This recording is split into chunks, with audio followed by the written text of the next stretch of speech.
نبی کریم اور درخت کا معجزہ۔ ایک مرتبہ ہمارے پیارے نبی حضرت محمد اپنے صحابہ کے ساتھ سفر میں تھے۔ راستے میں ایک بدو دیہاتی سے شخص آیا۔ وہ نبی کریم کی نبوت کے بارے میں شک میں تھا۔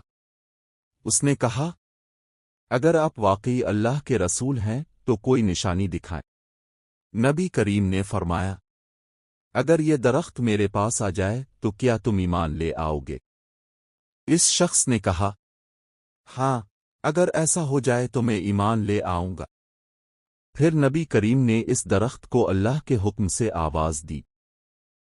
اللہ کی قدرت سے وہ درخت اپنی جگہ سے ہلنے لگا اور زمین کو چیرتا ہوا نبی کریم کے پاس آ گیا۔ درخت نبی کریم کے سامنے آ کر کھڑا ہو گیا۔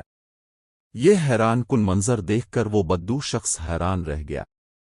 اس نے فوراً کہا، میں گواہی دیتا ہوں کہ آپ واقعی اللہ کے رسول ہیں۔ پھر وہ شخص مسلمان ہو گیا۔ یہ واقعہ ہمیں یہ سبق دیتا ہے کہ اللہ تعالیٰ اپنے نبیوں کو ایسی نشانیاں عطا فرماتا ہے جو انسان کی عقل کو حیران کر دیتی ہیں، لیکن اصل ہدایت اسی کو ملتی ہے جو سچے دل سے حق کو قبول کرے۔